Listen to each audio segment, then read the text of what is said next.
Tar, qui est à l'affiche depuis une quinzaine de jours et qui reste parce que je pense qu'il a du succès. Enfin, je sais pas comment l'appeler. Thriller psychologique, satirique, on peut dire ça comme ça. Difficile à classer comme film. C'est ce qui fait peut-être d'ailleurs un de ses intérêts, c'est la difficulté d'essayer de le mettre dans une case. Je dirais que c'est tant mieux. Alors c'est d'un Américain qui s'appelle Todd Field. Moi je connais pas du tout son travail précédent, mais j'y regarderai de plus près vu la qualité de la mise en scène repérée dans celui-ci. C'est un film sur le pouvoir et ses excès, sujet d'habitude traité dans le milieu de l'industrie. Je pensais récemment à El Buen Patron, par exemple. Dans le milieu de la finance aussi, on parle de pouvoir et de ses excès. Je pense au Loup de Wall Street, par exemple. Ou alors la politique. Je pensais à la série, par exemple, House of Cards, mais là, on se situe dans le milieu artistique, dans les hautes sphères de la musique classique. Il s'agit d'une étude de caractère d'une chef d'orchestre au sommet de sa gloire. Alors, on apprend assez tôt au début qu'elle a été disciple de Leonard Bernstein. Elle présente un CV spectaculaire qui nous est donné par un journaliste qui l'interviewe au début du film, où elle parle de son autobiographie qui s'appelle Tar by Tar, rien que ça. Et Tar, c'est son nom de famille. Et son prénom, c'est Ava. Donc le film aurait pu s'appeler Avatar. Mais c'était déjà pris. Non, ça c'est une blague. Son prénom, c'est Lydia Tar. Alors elle est admirée, courtisée, en contrôle total de son art et de ceux qui l'entourent. Elle dirige les répétitions de la 5e symphonie de Mahler à Berlin, où se déroule d'ailleurs la plupart du film. Bref, elle paraît intouchable. Sauf qu'un malaise va s'installer, qu'elle va vaciller pour différentes raisons que vous découvrirez. La mise en scène est assez implacable, je trouve, dans des décors glaçants avec des couleurs froides et des plans souvent très géométriques. Sans doute un peu à l'image de la psyché de ce personnage principal dont on peut pas dire qu'il soit très chaleureux. Alors Cate Blanchett, qui joue Lydia Tar, elle est impériale, pratiquement de chaque plan, avec une gestuelle et des mouvements de visage calculés au millimètre. Moi, j'imagine que pour un metteur en scène, la Blanchett, c'est un Stradivarius, vraiment. Le rôle a été écrit pour elle, a dit le metteur en scène Todd Field, et j'ai vu aussi, elle est créditée au générique, elle a coproduit le film. Prix d'interprétation à Venise, il s'appelle la Coupe Volpi, je crois. Prix d'interprétation à Venise l'an dernier pour ce rôle. Alors à côté, en assistante transparente et humiliée, notre Noémie Merlan nationale, elle fait pâle figure, mais c'est bien sûr voulu.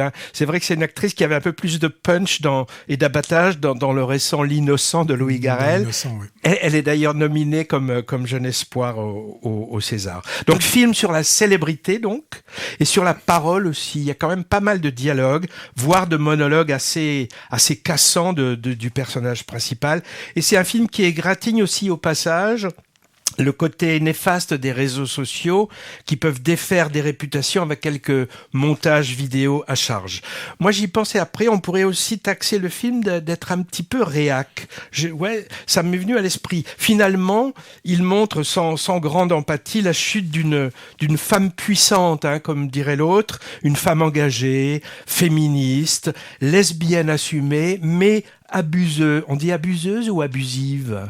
Enfin, elle abuse dans ses relations professionnelles, un peu comme personnelles. Bon, alors qu'on sait bien que ce sont les hommes qui sont comme ça dans 90% des cas. Il y a aussi quelques tirades qu'on pourrait qualifier disons d'ironique, anti-woke. Je pense à la scène cruelle où elle remet sévèrement en place un élève qui dit ne pas aimer Bach car c'est un mâle blanc dominant. Bon, voilà. Bon, on avait affaire à une chef d'orchestre plus humaine dans le récent Divertimiento, encore à l'affiche, qui était un genre de feel-good movie, alors que Tar, c'est plutôt feel-bad movie. Moi, j'y ai vu, du point de vue de la mise en scène et du sujet aussi, du Stanley Kubrick là-dedans. Dans la forme, une mise en scène quand même impressionnante, et dans le fond, le filmage d'une obsession finalement, et comme Kubrick l'a souvent fait. Et toi, Patrick, tu as vu quoi ? Alors moi, j'ai vu d'abord un grand film, une grande artiste, vraiment là, comme tu le dis, elle est de toutes les scènes et on ne s'en plaint pas. Il y a un gros travail qui est fait sur, et tu l'as dit, sur tout ce qui est cadrage. Les cadrages sont vraiment très très recherchés.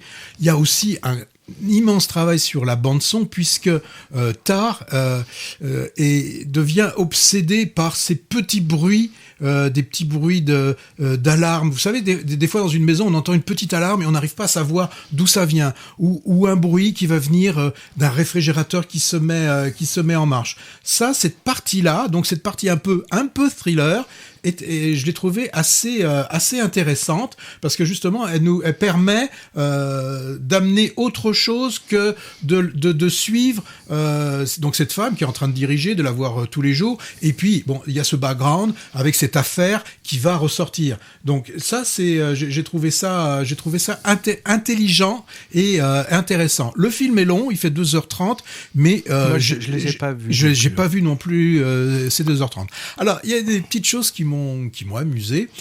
Tu l'as dit, hein, le film se passe essentiellement à Berlin. Et ce que j'ai noté, c'est bien évidemment que elle parle anglais ou elle parle allemand, mais il y a beaucoup de scènes qui, au début, sont en allemand et elles ne sont pas sous-titrées. Comme si ça m'a rappelé un petit peu quand on voyait des westerns.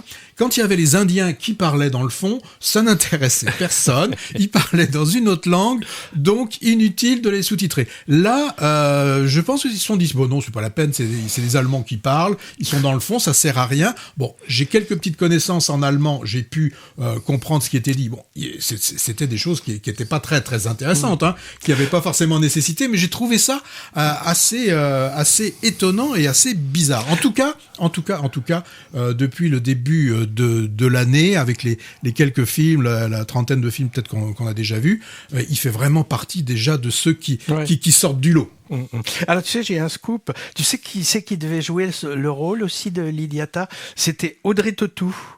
Elle devait jouer le personnage. Sur l'affiche, on aurait vu Tautou Tar.